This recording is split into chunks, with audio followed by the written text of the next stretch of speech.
नमस्कार दोस्तों। आप सभी का स्वागत है आप सभी का अपने यूट्यूब चैनल परिचय के शिक्षा पे। तो जो बच्चे पहली बार हैं क्लास में, उन सभी को बता दिया जाए, हमारे चैनल पे देखिए बीएड परीक्षा 2023 की तैयारी हम करवा रहे हैं।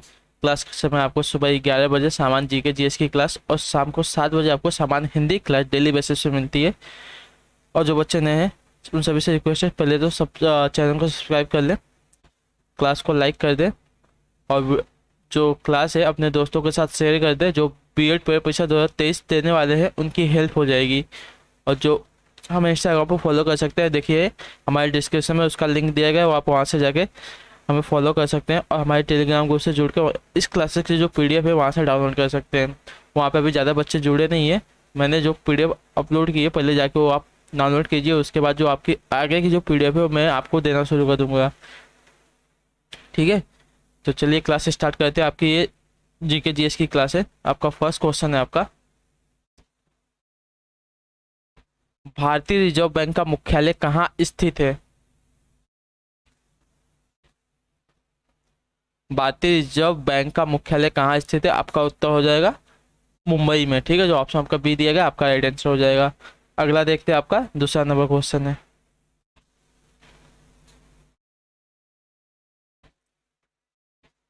एक मिनट, हाँ, दूसरा है आपका,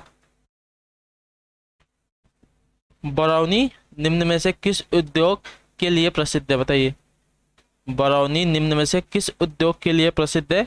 तो आपका उत्तर हो जाएगा तेल शोधन उद्योग के लिए, ठीक है। जो ऑप्शन आपका यहाँ पे ये दिया गया है आपका राइट आंसर, बरौनी में आपका तेल शोधन ज़्यादा होता है, उसके लिए आपका यह प्रसिद्ध, याद रखिए। इसलिए आपका अगला है आपका थर्ड नंबर क्वेश्चन, तीसरा है आपका,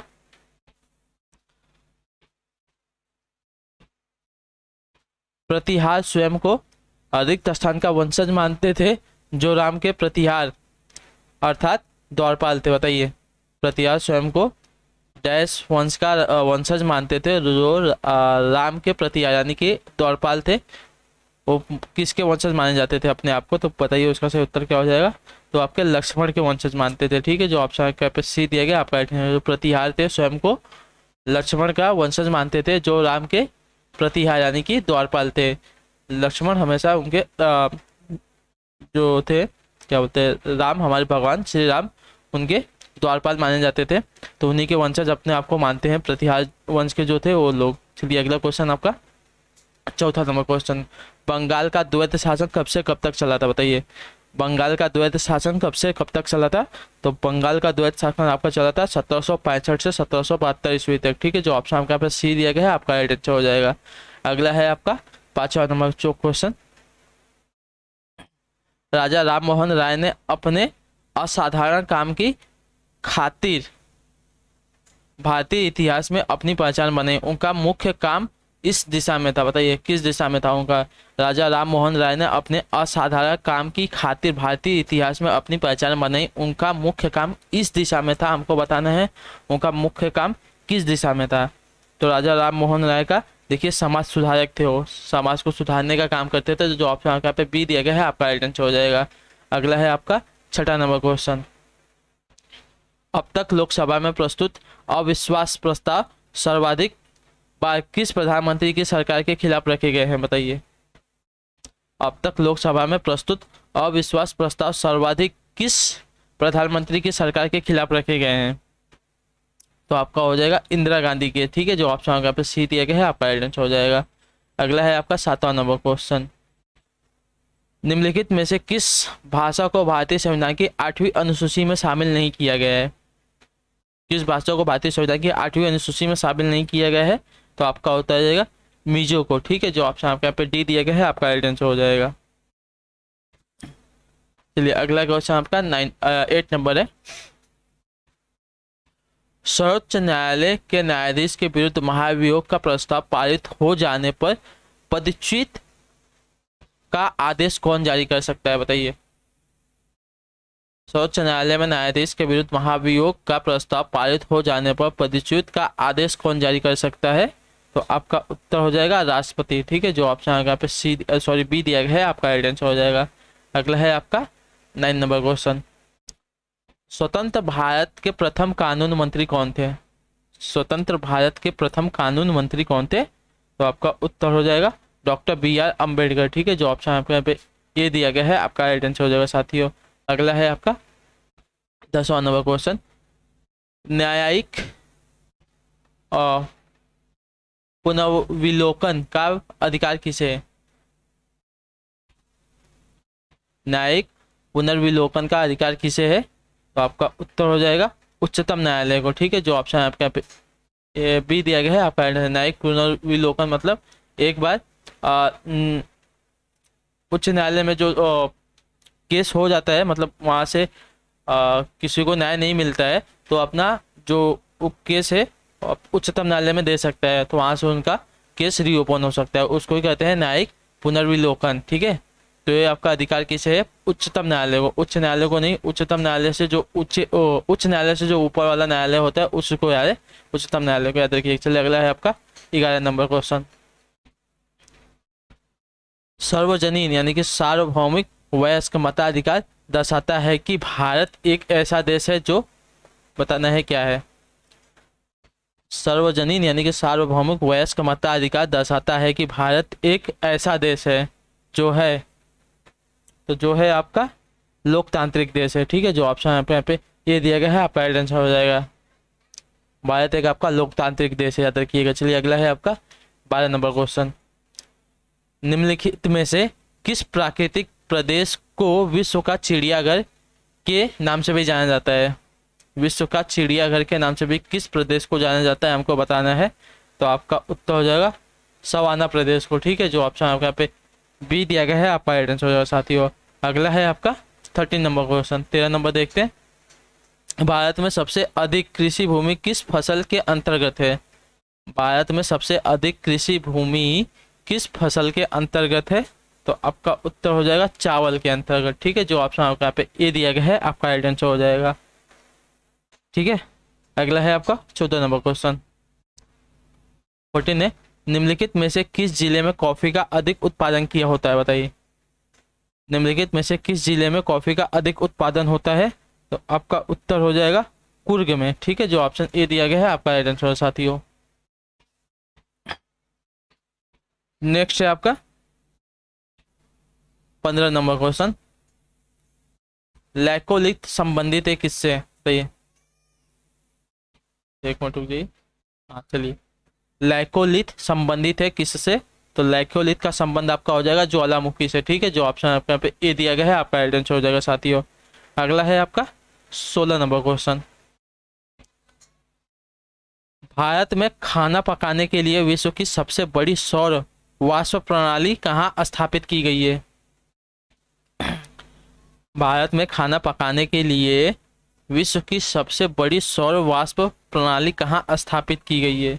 तो आपकी स्थापित की गई है माउंट आबू में, ठीक है, जो ऑप्शन आपका ये दिया गया है आपका राइट आंसर हो जाएगा। अगला है आपका 17 नंबर क्वेश्चन, भारत में जल विद्युत शक्ति गृह 1897 ईस्वी में कहाँ स्थापित किया गया था? जल विद्युत शक्ति गृह 1897 ईस्वी में कहाँ स्थापित किया गया था भारत में?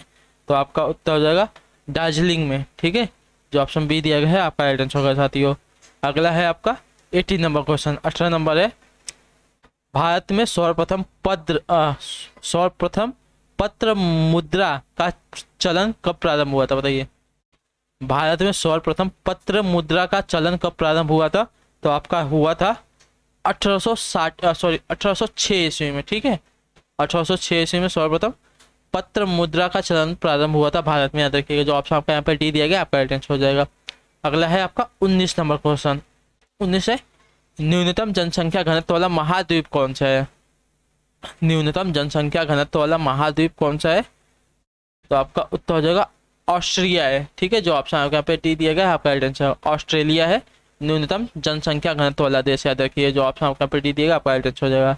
अगला है आपका 20 नंबर क्वेश्चन, भारत की सबसे लंबी नदी जिसका उद्गम तथा मुहाना दोनों भारतीय क्षेत्र में स्थित है कौन सा है? बताइए, भारत की सबसे लंबी नदी जिसका उद्गम स्थान और मुहाना मतलब जहाँ पे वो जाके सागर में मिलती है, वो नदी कौन सी है बताने हमको, उद्गम स्थान और जहाँ पे जाके गिरती है, दोनों भारतीय क्षेत्र में स्थित है, वो कौन सी नदी है? तो आपका उत्तर हो जाएगा गोदावरी नदी। ठीक है, जो ऑप्शन यहाँ पे बी दिया गया है आपका राइट आंसर। गोदावरी नदी का उद्गम स्थान भारत में है और इसका जो मुहाना है यानी कि जहाँ पे नदी जाके सागर मिलती है वो भी आपका भारत में ही स्थित है। जो ऑप्शन यहाँ पे बी दिया गया है आपका राइट आंसर हो जाएगा। अगला है आपका 21 नंबर क्वेश्चन। पृथ्वी के धरातल से ऊपर की ओर वायुमंडल के विभिन्न स्तरों का सही अनुक्रम क्या हो जाएगा, बताइए। पृथ्वी के धरातल से ऊपर की ओर मतलब नीचे से ऊपर की ओर वायुमंडल के विभिन्न स्तरों का अनुक्रम क्या हो जाएगा। तो देखिए, पृथ्वी से अगर हम ऊपर की ओर जाएंगे तो सबसे पहले आपका सोम मंडल आएगा, फिर समताप मंडल आएगा, फिर मध्य मंडल, फिर आयन मंडल है। सबसे बाहरी मंडल आपका आयन मंडल होता है और सबसे जो नीचे वाला मंडल होता है आपका सोम मंडल होता है। तो जो ऑप्शन आपका पे सी दिया गया है आपका राइट आंसर। पृथ्वी के धरातल से ऊपर की ओर वायुमंडल के विभिन्न स्तरों का सही अनुक्रम आपका जो ऑप्शन नंबर सी दिया गया है, सोम मंडल, समताप मंडल, मध्य मंडल, आयन मंडल, आपका राइट आंसर हो जाएगा। अगला है आपका 22 नंबर, 22 नंबर। किसने एक तरफ संस्कृत मुद्रा लेख के साथ चांदी के सिक्के निर्गत किए थे, बताइए। किसने एक तरफ संस्कृत मुद्रा लेख के साथ चांदी के सिक्के निर्गत किए थे, मतलब सिक्के की एक तरफ संस्कृत मुद्रा लेख की, तो किसने निर्गत किए थे इसको।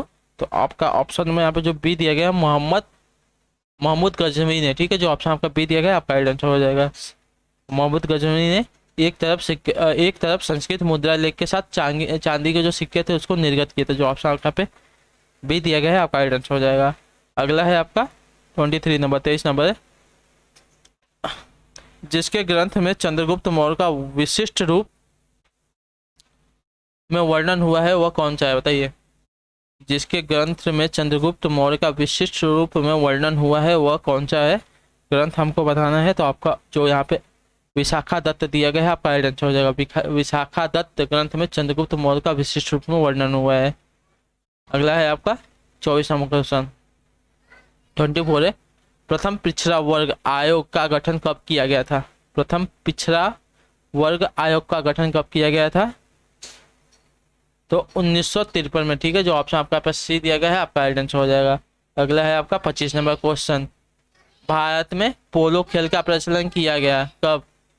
भारत में पोलो खेल का प्रचलन किया गया है, मतलब कब नहीं, किसने किया है हमको बताना। भारत में पोलो खेल का प्रचलन किसने किया, तो भारत में पोलो खेल का प्रचलन आपको देखिए तुर्कों ने किया था। ठीक है, जो ऑप्शन आपका सी दिया गया है आपका राइट आंसर साथियों। तो इसी के साथ जो आपके यहाँ पे क्लास वाली कंप्लीट होती है। आई होप कि आपको क्लास अच्छी लगी हो। हमें कमेंट करके बताइए कि आपको क्लास कैसी लगी। बाकी क्लास में जो बच्चे नए हैं उन सभी से रिक्वेस्ट है सबसे पहले तो चैनल को सब्सक्राइब कर लें। देखिए हम बीएड प्रवेश 2023 की कंप्लीट तैयारी आपकी करवाने वाले हैं हमारे चैनल पे।